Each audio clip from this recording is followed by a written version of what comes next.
pleasure of moderating our next segment, Becoming Leaders. I'd like to introduce our panelists, starting with the founder and executive director of 1 Million of Us and co-editor-in-chief of the Climate Report, Jerome Foster. Next is the co-founder of the executive director of Earth Hacks, Sanjana Paul. From Earth Hour, founder Nadia Nazar, and from the Alliance for Climate Education, Earth Guardians, and Our Children's Trust, Vic Barrett. Thank you all for being part of this conversation today.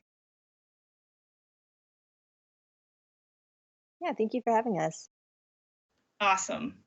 Well, I'm so glad you're here. I want to say first that this is an amazingly accomplished group. You've probably heard that a million times, but it is really exciting to be here with you today and to see what we can learn from you guys. My first question is for everyone. You're obviously motivated people. Where does that fire come from? Where do you get your power from? Jerome, let's start with you. Sure.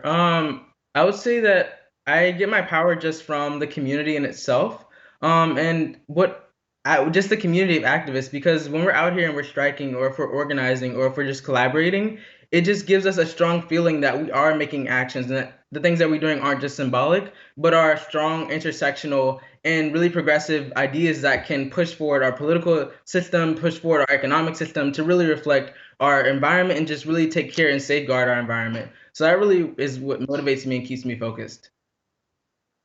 That's fantastic. Vic, what about you? Yeah, I would say, echoing partially what Jerome said, a lot of it has to do with the community that's in this movement. Seeing a lot of other young people, the fact that I know I'm not doing this alone is what really helps a lot. And also, I think just plain and simple for a lot of young people, it's the urgency of this issue and the bottom line facts that really make us get up every day to continue committing ourselves to the fight, because we know what could happen if we don't, and we know what that could mean for our future. So I think also it's just the bottom line reality of what this climate crisis is, and especially for our generation. You're absolutely right. Sanjana, what do you think about that? Yeah, I'd really like to build off of what Vic said. I think that just sort of the urgency of the climate situation that we're in is the number one motivator for just doing anything that we do.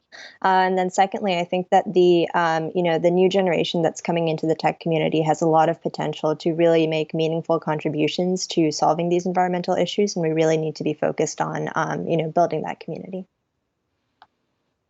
Amazing. Yeah. And Nadia, do you have some final thoughts about that? Yeah, I completely agree with what the three individuals, what they said before, especially about like community and working with a tight-knit group of people and knowing that we all are working to the same goal and seeing the passion that everybody else has for it really increases my drive and helps me understand that I'm not alone in the fight. That seems to me a really big theme when you feel like you have the backing of a community and you can feel the collective energy of a group of people that are as passionate as you. It can really help propel the movement. Your energy, which I'm sure, is depleted from time to time, can really help push you forward. Nadia, I want to follow up. Your organization has received national attention. What do you think about the way you've spoken about yourself, the way you've shown yourself to the world? Why do you think people are listening to you? I think that part of that really is because of like personal storytelling. And for me, like as an artist, I try to put like a lot of my emotions and my frustrations about the climate and how I'm feeling into a lot of my artwork. But especially with 0 Hour, we all try to talk about our own stories as much as we can, because we kind of thought that was kind of one of the faults of the past movements. We kept seeing mainly people talk about science and data, which is great. We do need to be talking about that, but we also need to be talking about how people are affected, about how young people feel about the crisis, and how people are disproportionately affected, in order to really make that human connection and show that the climate crisis isn't just an issue that involves the environment, but it's an issue that involves people. I think that's incredibly wise. Yeah, I think you're absolutely right. There was this initial movement that was centered around data, the idea was if we show the people the information, they'll make the right choice, and then voila, we're out of this climate crisis. But I think you're right. It's now about telling human stories, and I think that's something all of you do really well. The other thing that you do really well is you have laser focus. And Jerome, you are a leader in many things, including mobilizing the youth vote. And I was wondering if you could talk a little bit about that. Why is voting a priority, especially when it comes to young people? I feel like overall with the mission of 1 million of us and the personal work that I've been doing, I started out with journalism and I started out with organizing and started out with just trying to get out into the streets and get our voices heard. But at the end of the day, what really impacts our political system and really pushes forward this movement is that when we have something like the Green New Deal or the Climate Change Education Act, which really it gives us a goal and gives us an action plan that our nation can act upon to make sure that we are fighting for our future responsibly. And I think that with 1 million of us in the whole movement of youth voting is that voting isn't something that can just be done where you go to the polls, you vote, and then you forget about politics for a whole another year. What 1 million of us is doing is we're revolutionizing that. We're energizing 1 million young people across the country to advocate for their rights, their health, and their safety and their future. And not just to go out into the streets and just organize, but also to go to a ballot box and follow up on that. Taking it from the streets to the polls, taking it from organizing to making sure that our politicians are understanding the seriousness of young people, that we are going to continue to hold our elected officials accountable in a way that they understand, which is the ballot box, and which is re-election, and which is registering millions of young people to register to vote and hold our elected officials accountable. Because young people are suffering across the country,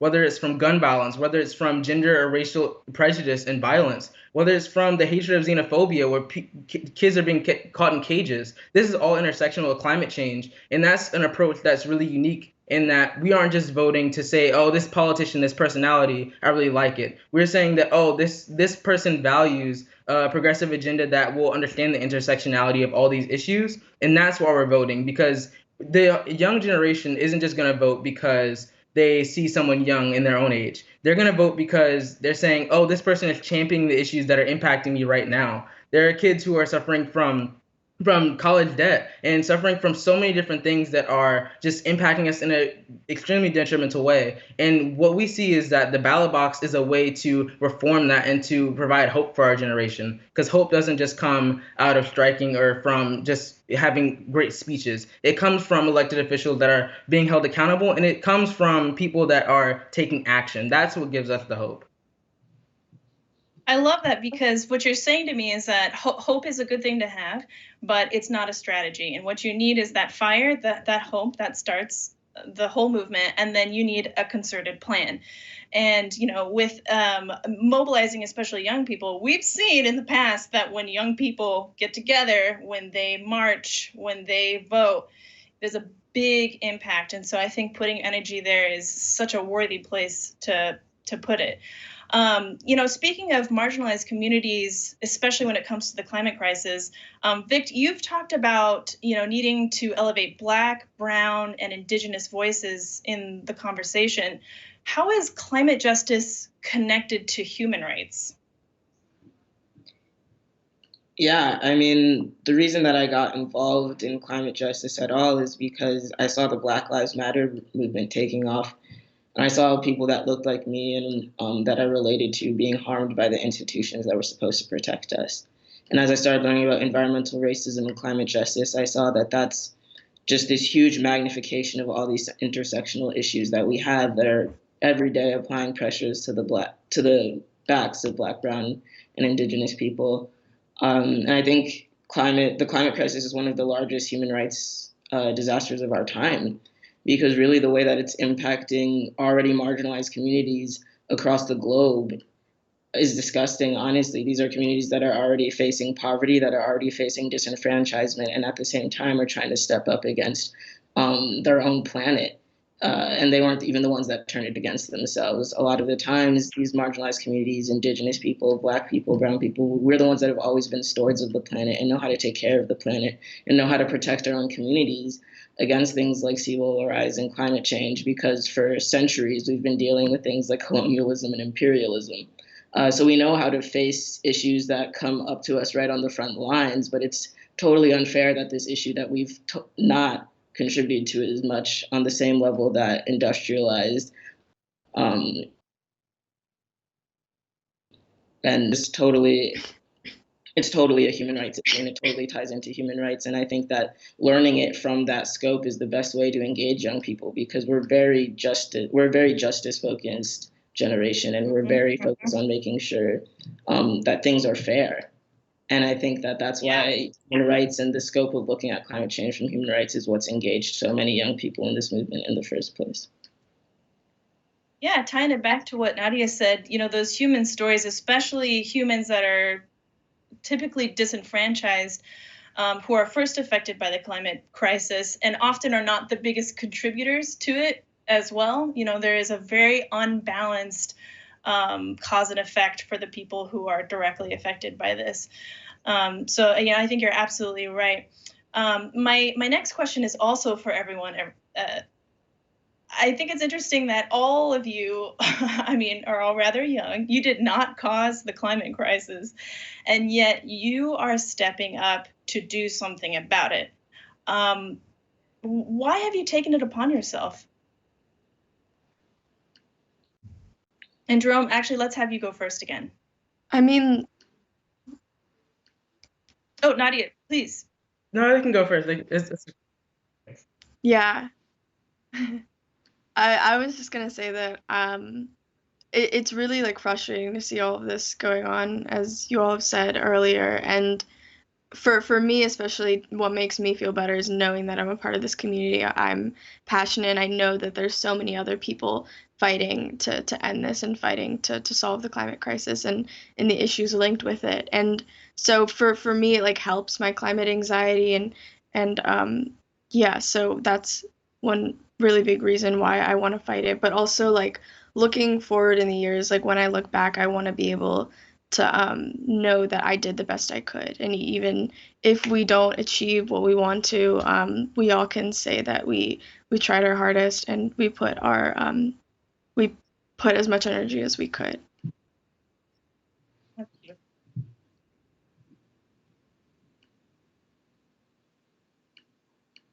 Sanjana, do you want to take a stab at that? Could you repeat the question? Sure. So I love the directness. Thanks, Jerome. So your generation didn't cause the climate crisis. That's clear. But you, the four of you in particular, have taken this primary role, this primary leadership role to do something about it. Why have you taken it upon yourself?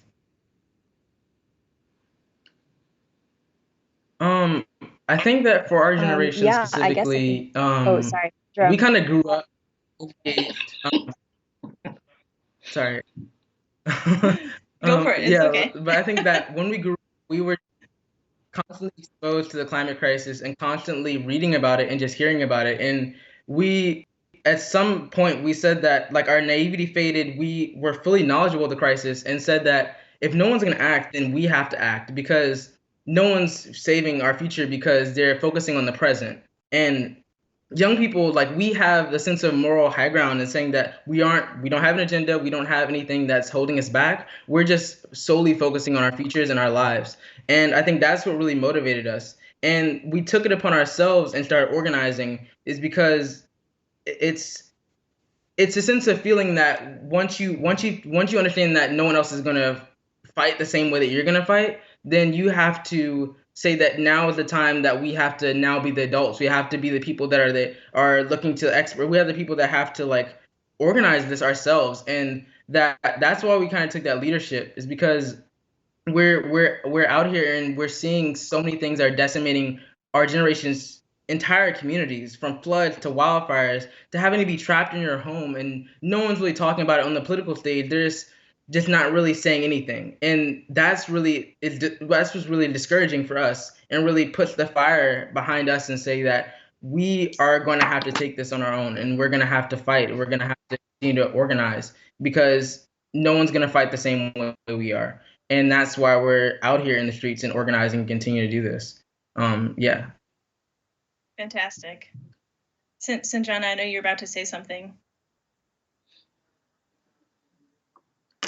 Yeah, no, I think that really, really echo what both Nadia and Jerome just said. I think that it's because, we grew up kind of being aware of this mounting problem. We heard about it all the time. We sort of internalized it. And even though, as you said, we didn't really do the vast majority of, we weren't really present for the vast majority of the time that this crisis was sort of building, but we are going to be present for the vast majority of the time that it manifests. This is not something that is going to start happening for future generations, as is commonly, I think, said in a lot of discussions about climate change. This is something that's going to happen in our lifetime, and it's something that's already starting to happen now. And so I think it's just that sense of urgency about wanting to be able to actually first, live your own life, have the people who you love around you be able to live their lives, live it well, be free to actually pursue what they want to pursue, and just, be safe and stable. And it's kind of astounding to me that, something as simple as that is really in danger of being taken away from us, I think, just because of the scale of the crisis that we're facing. And so it's really just born out of, for me, just sheer panic, and that we have to do something, whatever we can, and really try and make as much of an impact as we possibly can. You're absolutely right. Vic, was there anything that you wanted to say to kind of finish off that question? Yeah, I guess I would just say that I just really believe in the world that our generation wants to build and what it could look like. And I really believe in our ability to take creative routes to getting to that world.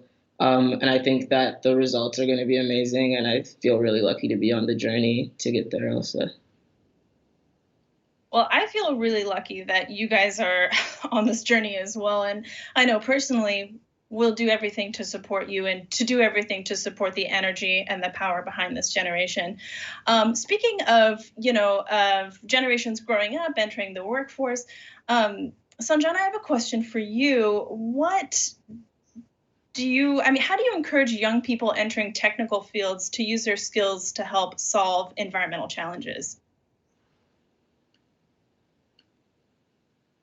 Yeah, thank you. I think it's really about just sort of putting that information in front of them and allowing them to interface with it in a way that comes from a place of centering environmental justice and equity, which is something that, at least in my experience coming from the tech space myself, was a perspective that I found completely lacking. Because, as Nadia and others on the panel have said, telling these human-centric stories is really important to actually get people to kind of understand what it is that we're facing and why it affects them personally.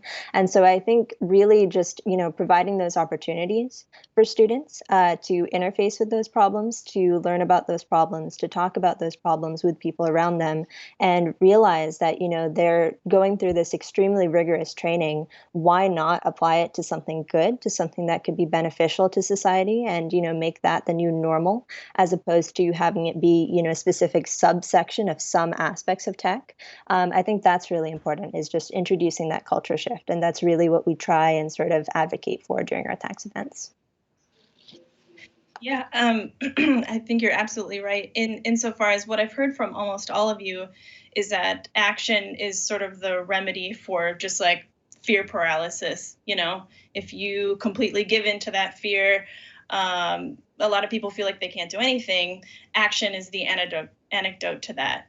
If you can do something, if you feel like you're pushing forward, if you feel like you've got a community around you to help you do that, it can help with that anxiety that Nadia was talking about. And I completely agree with that.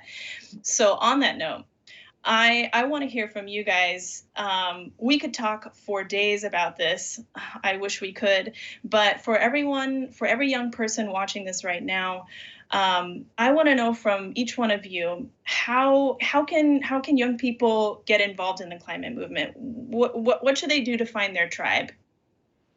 Vic, do you want to start us out? Yeah, I think it definitely starts with acting locally and looking at what needs to be done locally. And I think that right now, especially with COVID-19, there's a lot of opportunities for young people to look outside of themselves and their own community and figure out what it is to be a part of a movement for what's better. And take the skills they get out of that and also apply it to fighting the climate crisis. Yeah, act local. That's perfect. What about you, Sanjana? I actually completely agree with Vic. I think acting locally is really important. You know, that you have the greatest perspective sort of from that standpoint. You can kind of start taking action on things that are meaningful to you and the people who you live with and people that you interact with. You know, and from there, you might find that there are people who are worried about the exact same things and they're, you know, across the country. And we're lucky to live in like a really interconnected age where you can actually interface with them and, you know, focus on sharing resources and building a human connection and trying to, you know, amplify the work that you're doing. But I agree that starting locally is probably the best way to go. Nadia, what do you think about that? Yeah, I agree with both Vic and Sanjana. I think that acting locally can really make a difference, and there's so many local organizations and chapters of movements like Sunrise and Zero Hour and Earth Guardians set up all across the country. So you could look into joining one of those groups and seeing how you can get more involved locally. And I would really suggest like learning more about climate justice and learning more about the intersections of colonialism and racism and other systems of oppression with the climate crisis, and taking this time during the COVID-19 pandemic, any extra time you have, to learning more about the crisis and what you can do to help. Yeah, if there's anything that this stay-at-home order can do, it can definitely help you focus your attention and meditate on some big questions, some difficult questions. Jerome, what do you think about this? Yeah, I agree with Vic and Nadia and Sanjana and what they're saying about acting locally. And that's really the central of this movement, is that it starts locally and that most change does start from the bottom. And I think that with the chapters of these organizations that they're establishing, and that's a really good way to plug into a large movement that can really help to just spread the word about the work you're doing in your community. Yeah, it's just any way it feels natural. Just start from a standpoint of just teaching yourself about the crisis, and just as long as you're working with your community and you're trying to find the best way that works with the people that are around you, you'll never go wrong. And that's really an important message for a lot of young people. So yeah. Wow, I truly I am in awe of you. I'm incredibly proud of you, and I feel much better about the world knowing that you are part of it and that you are doing the things that you're doing. Truly, truly. So I think we're out of time now, but Jerome, Vic, Sanjana, and Nadia, thank you so much for joining us, and I cannot wait to see what you do in the next 30 years from now.